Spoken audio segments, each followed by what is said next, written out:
todo tuyo. Bueno, buenos días a todos.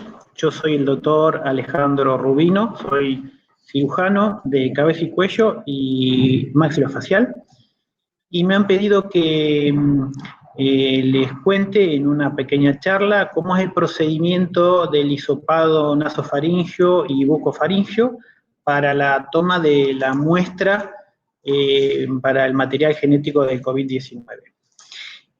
Mi actividad se desarrolla en el Hospital María Curie, en el Servicio de Cirugía de Cabeza y Cuello, y colaboramos con este procedimiento habitualmente para la toma de las muestras. ¿Por qué es importante saber tomar la muestra de hisopado en forma correcta? Porque depende de este resultado las siguientes acciones que se van a tomar sobre aislamiento, sobre tratamiento, sobre rastreo de contactos. Así que es importante en ese aspecto, y es importante saber que tenemos que tener medidas de seguridad para cuidarnos a nosotros, no enfermarnos y no ser vectores tampoco de la enfermedad. ¿Qué es el hisopado? Bueno, es una técnica diagnóstica, es un test rápido que recolecta material genético del virus mediante el frotado con un hisopo en localizaciones del tracto aéreo superior. Esto obtiene células de escamaciones epiteliales del tejido linfóideo que se encuentra a nivel de la nasofaringe y la faringe posterior. Y se puede hacer en la habitación del enfermo o en pacientes ambulatorios, tanto en una consulta de hospital o institución de salud, como en ocupantes de vehículos o en forma domiciliaria. La manipulación debe ser segura, respetando medidas de bioseguridad, y el envío al laboratorio debe realizarse antes de las 24 horas para minimizar los falsos negativos. Cuando hablamos de bioseguridad, y acá ponemos un semáforo, es cómo nosotros tenemos que cuidarnos y cuidar al paciente. Este procedimiento requiere una especial atención en las medidas de bioseguridad del personal, por lo cual deben realizarse respetando los tiempos y cuidados pertinentes. Hay que tener en claro que esto no es una emergencia, esto es un procedimiento de diagnóstico, no hay que ir apurados, hay que respetar los pasos, los tiempos. Hay que usar doble guante y la vestimenta apropiada de seguridad llamada EEP3.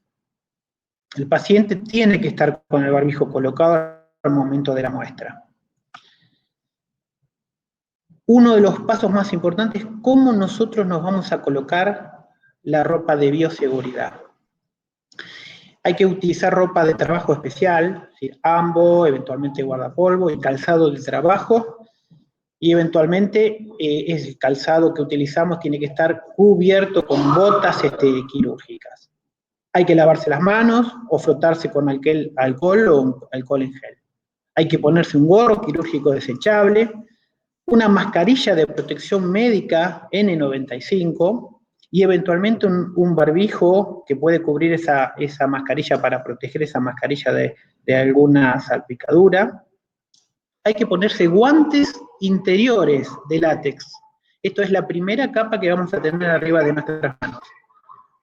Hay que ponerse las gafas o eventualmente hay que ponerse la máscara. Póngase la ropa de protección.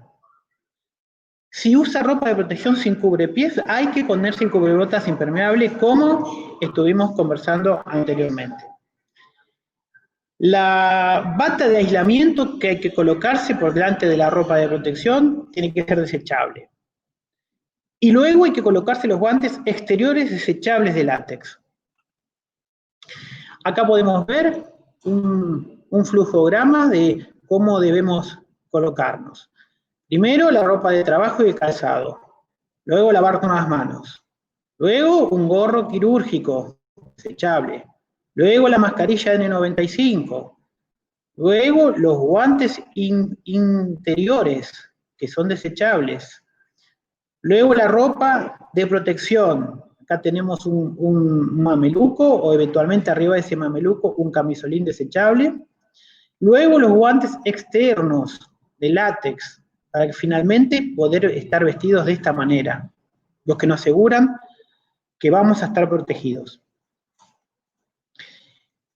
Otro ítem a tener en cuenta es cómo organizarnos el lugar del muestreo. Tenemos que ser ordenados porque estamos manipulando elementos biológicos que van a comprometer nuestra bioseguridad y la bioseguridad del lugar. Entonces se deben organizar los elementos en una mesa de trabajo con una disposición conveniente para no entorpecer las maniobras ni contactar con nada en el transcurso de la recolección y guardado de la muestra. Los hisopos deben ser de nylon o rayón, provistos por la institución.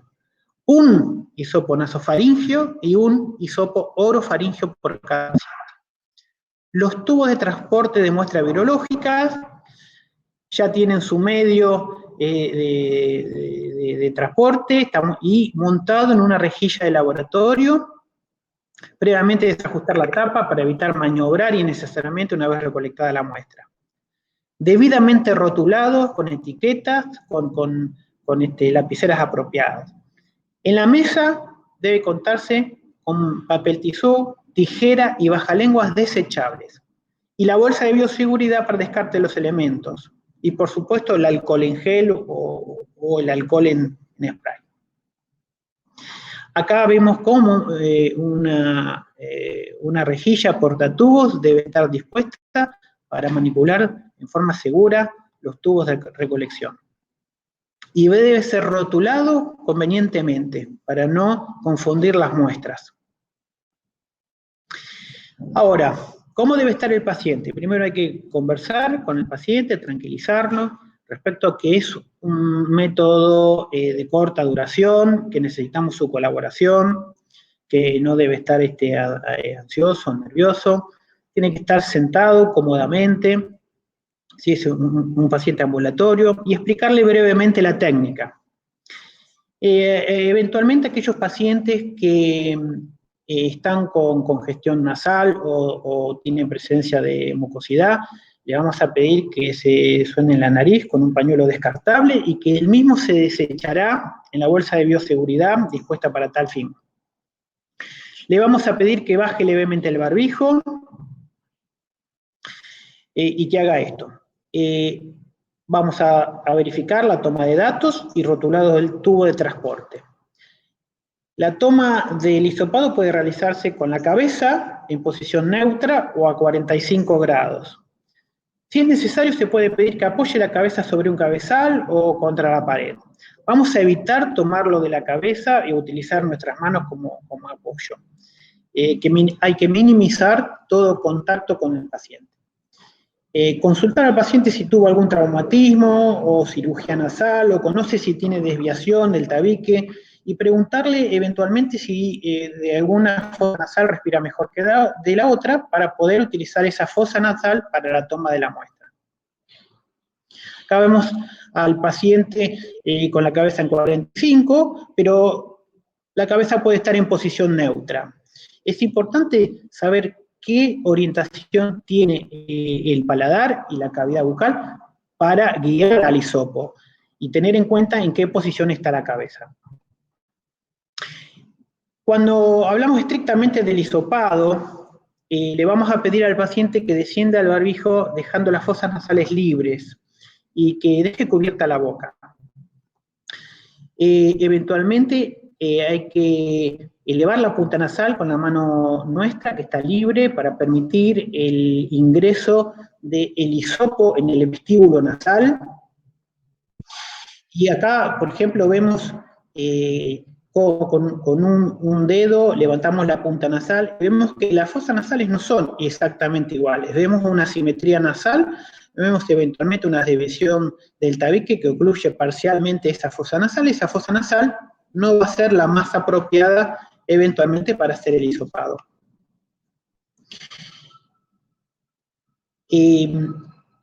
Como podemos ver en esta tomografía, hay una desviación del tabique nasal, vemos esta desviación, eventualmente puede haber una sinequia del tabique nasal con el cornete inferior, o en este otro caso una hipertrofia del inferior que va a dificultar el paso de ese hisopo por esta fosa nasal. Y eventualmente el hisopo debe pasar a través de debajo del cornete inferior, apoyado en el piso de la fosa nasal.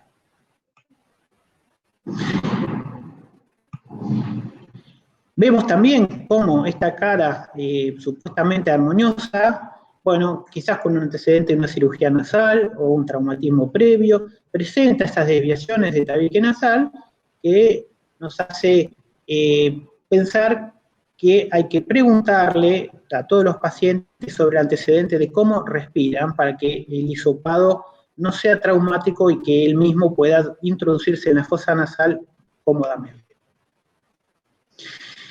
Luego hay que introducir el hisopo lentamente por el vestíbulo nasal, siguiendo la dirección del piso de la fosa nasal, en dirección horizontal al paladar. Es decir, que hay que tener en cuenta la posición de la cabeza. Si la cabeza tiene una posición neutra, el hisopo debe ingresar en una posición horizontal al piso, es decir, a 0 grados.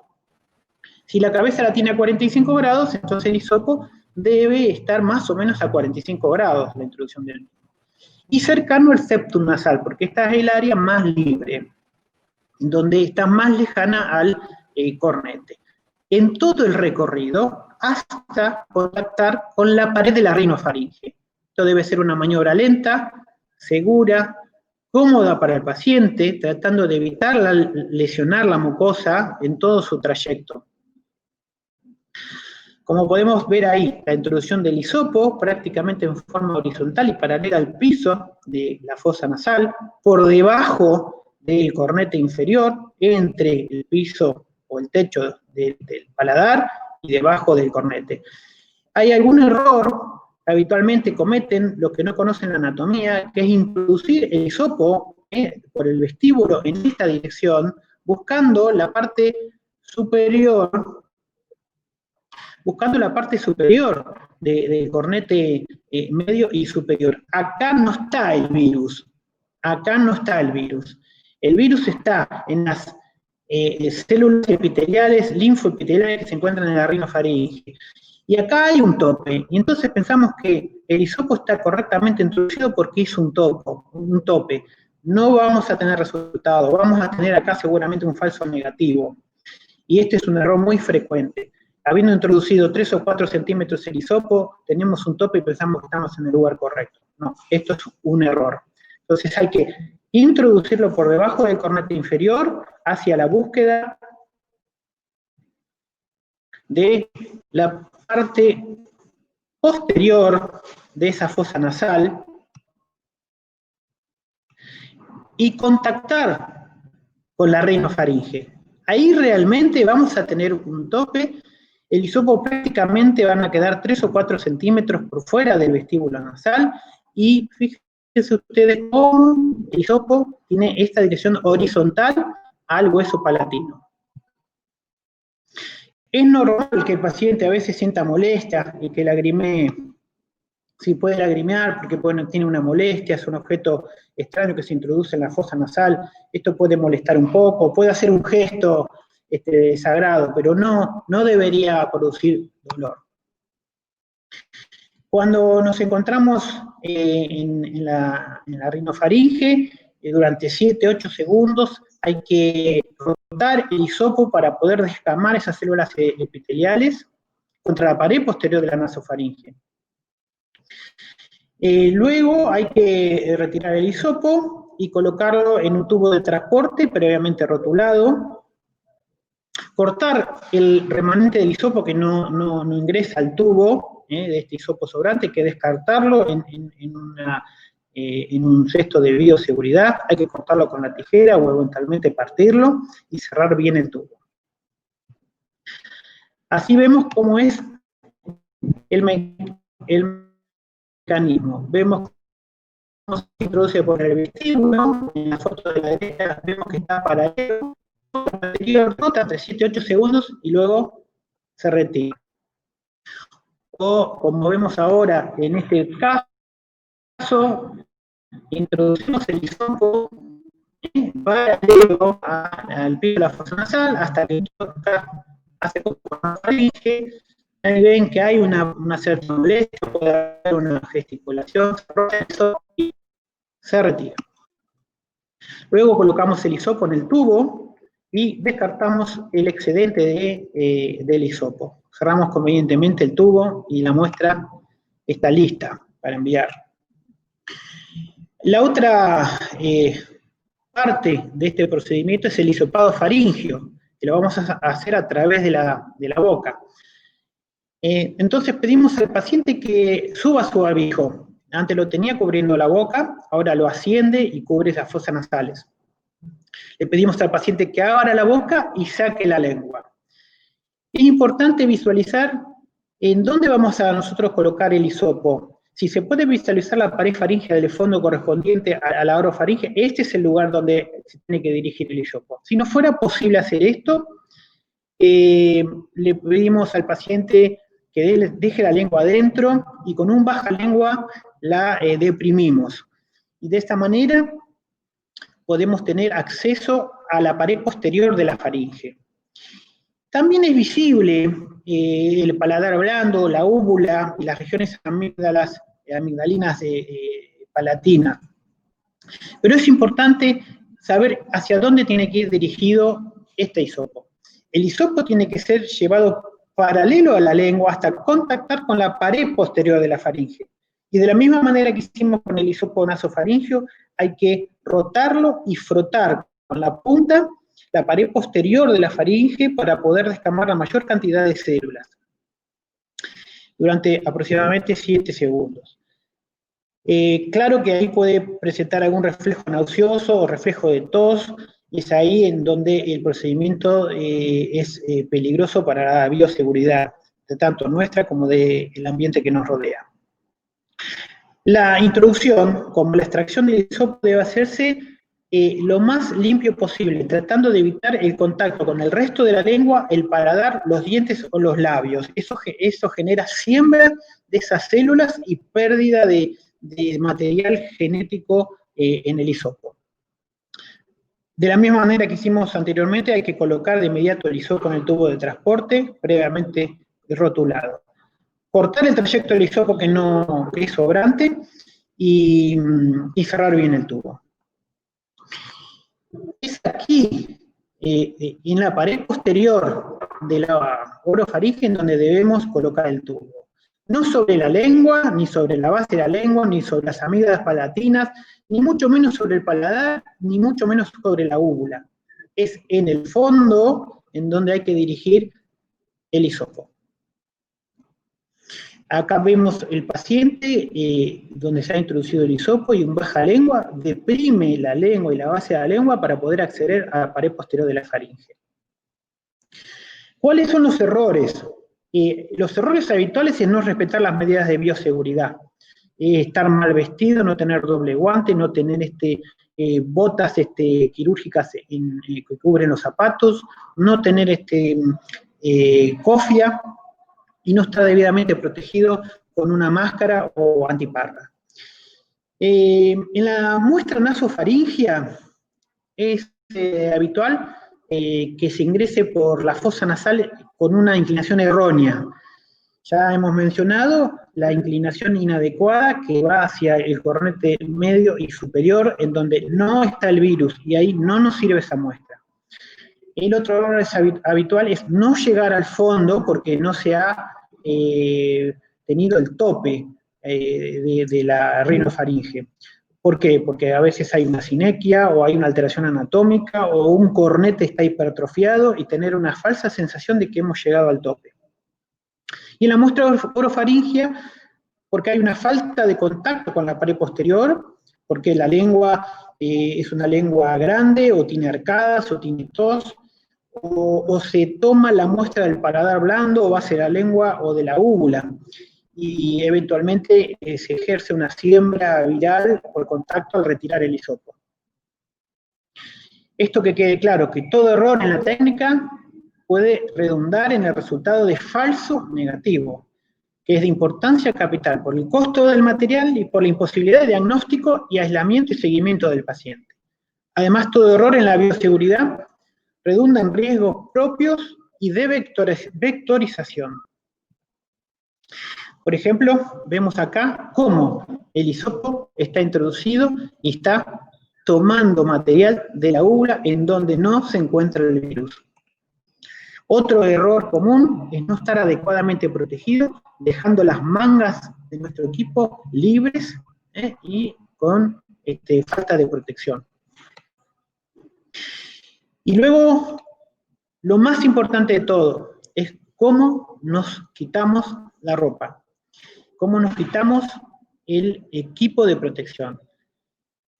Hay que lavarse las manos, mucho, y eliminar los fluidos corporales visibles, de esa tos, de ese sonado nasal, de ese spray nasal, y los contaminantes eventualmente sanguíneos que pudieron producirse durante la toma del hisopado.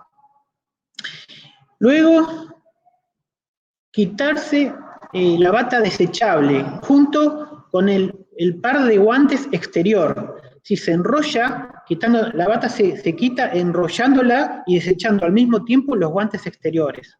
Luego hay que lavarse las manos. Luego hay que cambiarse los guantes exteriores por otros nuevos. Hay que tener disponible una zona en donde uno se tiene que desvestir. No tiene que ser la zona en donde hacemos el procedimiento. En esa zona hay que volver a lavarse las manos, hay que quitarse la ropa protectora junto con los guantes exteriores que nos cambiamos, y como les mencionaba, hay que dar vuelta a toda esa ropa junto con los guantes exteriores. Hay que quitarse los cubrebotas impermeables junto con la ropa, y hay que lavarse las manos. Luego en otra zona, hay que volver a lavarse las manos, quitarse las gafas protectoras, volver a lavarse las manos, luego quitarse la mascarilla, volver a lavarse las manos, quitarse el gorro, lavarse las manos, quitarse los guantes, primera capa, los guantes interiores, y lavarse las manos, y luego abandonar la zona. Y eventualmente, si la zona es una zona de COVID positivo, está el recurso también de ducharse y ponerse ropa limpia y entrar luego a una zona limpia. Como resumen de cómo debemos de vestirnos: cambiar los guantes exteriores por otros nuevos, lavarse las manos. Sacarse la ropa protectora, de protección, lavarse las manos. Quitarse las gafas, lavarse las manos. Quitarse la mascarilla, volver a lavarse las manos. Luego quitarse el gorro, luego lavarse las manos. Quitarse los guantes interiores con el resto de la ropa, para finalmente quedarse con la ropa de trabajo. Bueno, si en todo este procedimiento nos lavamos 3 o 4 veces las manos, vamos a estar conforme de que por lo menos es un hábito que nos va a proteger a nosotros y que vamos a impedir ser nosotros mismos vectores de la enfermedad. Bueno, muchas gracias.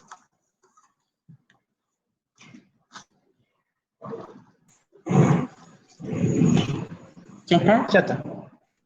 Bueno, entonces, ahora no sé, esperan si quieren hacer preguntas. Dejamos de compartir. Sí. Y habilitamos para las preguntas. ¿Alguien quiere hacer preguntas? Pueden habilitar el micrófono para preguntar.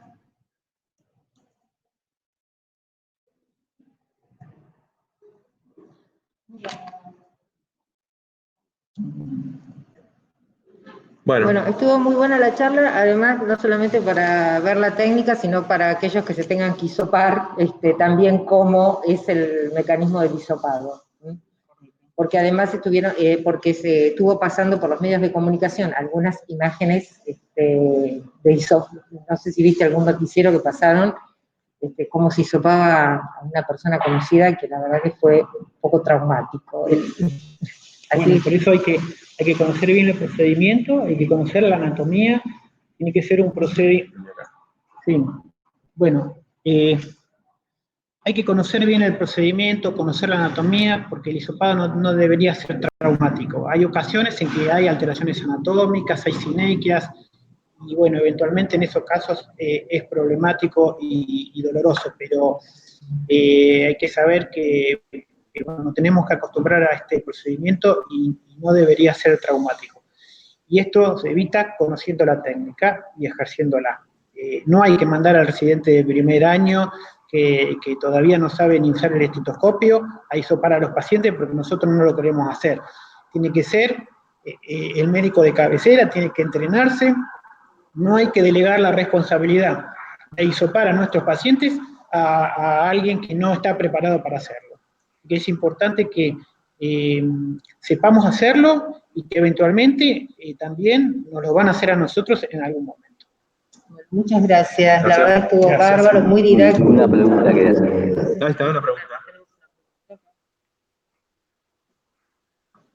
Sí, ¿qué tal? Buenos días. Buen día. La pregunta es la siguiente: si en el procedimiento o nasofaringeo o bucofaringeo el paciente llega a vomitar, ¿qué conducta se lleva? Bueno, a ver, el vómito es una secreción que hay que tratar de que vomite dentro de un residuo descartable, un residuo de bioseguridad apropiado.